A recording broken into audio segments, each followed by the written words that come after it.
मंडला में कांग्रेस ने राम मंदिर ट्रस्ट में कथित वित्तीय अनियमितताओं की जांच की मांग को लेकर अनोखा और प्रतीकात्मक विरोध प्रदर्शन किया।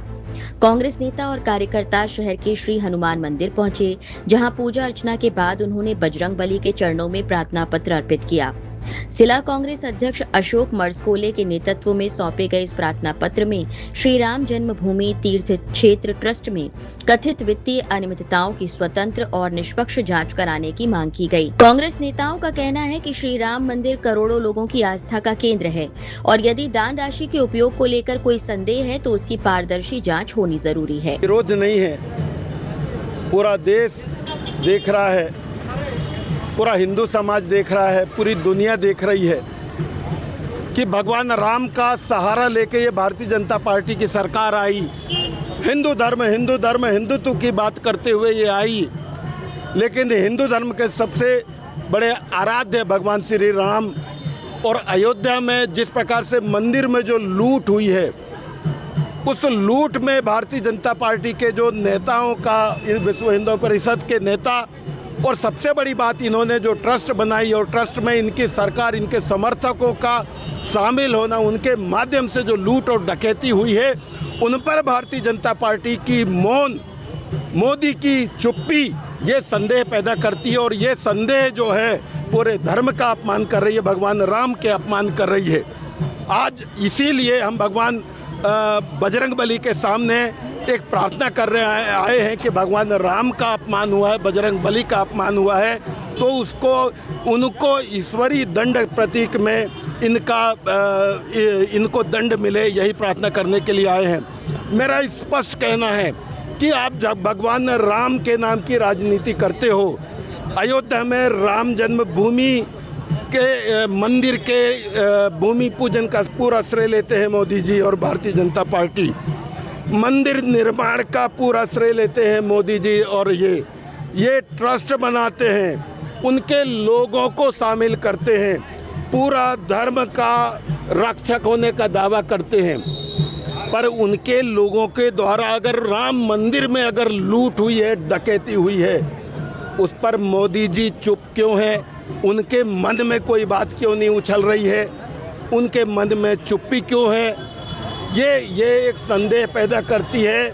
ये ढोंग, धर्म के नाम पे जो ढोंग का जो चोला ओढ़े लोग हैं, सिर्फ सत्ता प्राप्ति के लिए धर्म का सहारा ले रहे हैं, भगवान राम का सहारा ले रहे हैं। भगवान राम मर्यादा पुरुषोत्तम थे, उन्होंने अपनी मर्यादा, अपनी चरित्र से उन्होंने धर्म की स्थापना की थी। इन्होंने सिर्फ भगवान राम के नाम का सहारा लेके सत्ता हासिल किया, लेकिन धर्म के लिए इन्होंने कुछ नहीं किया। पूरे देश को धोखा दिया है। देश आज गरीबी, बेरोजगारी, अराजकता, असंतोष में पनप रहा है, लेकिन इन्होंने चुप्पी साध रखी है। इनको सिर्फ हिंदू और मुस्लिम के अलावा कहीं नहीं दिखता। सरासर इन्होंने अपना घमंड का चोला इतना बड़ा बना दिया है कि भगवान राम को बच्चा स्वरूप बना के ये मंदिर में प्रवेश आदमकद के साथ में कराने की कोशिश कर रहे हैं। वो इतने घमंडी हो गए हैं कि भगवान बजरंगबली को अपने रैली में नचा रहे हैं, अपनी पार्टी का झंडा के साथ में। ये सरासर भगवान राम का अपमान है, सरासर पूरे हिंदू धर्म का अपमान है, पूरे हिंदू समाज का अपमान है, ये देश का अपमान है। इसको न देश माफ़ करेगा, न दुनिया माफ़ करेगी, न धर्म माफ़ करेंगे, न भगवान माफ़ करेंगे। कांग्रेस कार्यकर्ताओं ने केंद्र और उत्तर प्रदेश सरकार से पूरे मामले की निष्पक्ष जांच कराने और दोषी पाए जाने वालों के खिलाफ कानून के मुताबिक सख्त कार्रवाई की मांग की है। देखिए, आज जिला कांग्रेस ने एक राम श्रद्धा पद यात्रा निकाली है। उसका उद्देश्य जो है मुख्य रूप से, जैसा कि आप सभी को विदित है, देश के अंदर हमारे आराध्य जन जन के श्रद्धा के पात्र हमारे प्रभु श्री राम जी के अयोध्या के मंदिर में जिस प्रकार से खुली लूट हुई, चंदा चोरी हुई, दान की चोरी हुई, इसके विरोध में आज हमने ये पदयात्रा निकाल करके ये संदेश दिया है कि इस देश के कोने कोने से श्री राम मंदिर की चूँकि आस्था थी, तो सारे लोगों के सहयोग से राम मंदिर का निर्माण हुआ, और उस राम मंदिर के निर्माण के पश्चात सिर्फ और सिर्फ एक एजेंसी जो कि आरएसएस से संबंधित सारे लोग हैं, उन्हीं के हाथों में इसके संचालन की कमान थी, रख रखाव की कमान थी, चंदा की कमान थी, दान की व्यवस्था करने की कमान थी, दान का रखरखाव और उसका हिसाब देने की कमान थी। उन लोगों ने इसका बंदरबाट कर दिया और देश के लोगों की आस्था पर कुठाराघात किया है।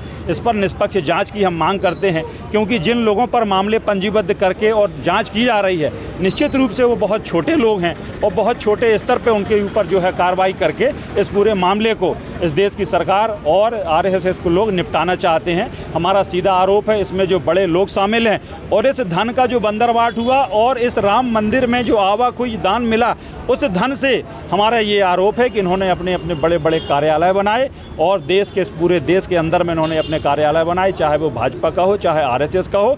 इसकी बारीकी से जांच होना चाहिए, बड़ी एजेंसी से जांच होना चाहिए और सच्चाई सामने आना चाहिए, क्योंकि ये किसी को इनमें इन्वॉल्व होने देना नहीं चाहते और बड़े राम भक्त बनते हैं। और सबसे ज़्यादा अगर देश के अंदर में किसी ने जो अपमान किया है भगवान का, प्रभु श्री राम का अपमान किया है, तो वो आरएसएस और भारतीय जनता पार्टी ने किया है। आप सभी ने देखा होगा, निरंतर नए नए आरोप इन पर लग रहे हैं। वहाँ पर दान दी गई सामग्रियाँ चोरी हो गई, दान दी गई सामग्री वहाँ से लोग अपने घर ले गए और करोड़ों अरबों रुपए का चंदा ये लोग बंदरबाट कर लिए। इसकी जाँच होनी चाहिए, इसलिए आज हमने ये कार्यक्रम किया है। फिलहाल कांग्रेस के इस प्रतीकात्मक विरोध ने जिले की राजनीति में नई चर्चा छेड़ दी है। देखना होगा कि इस मांग पर संबंधित पक्षों की ओर से क्या प्रतिक्रिया सामने आती है।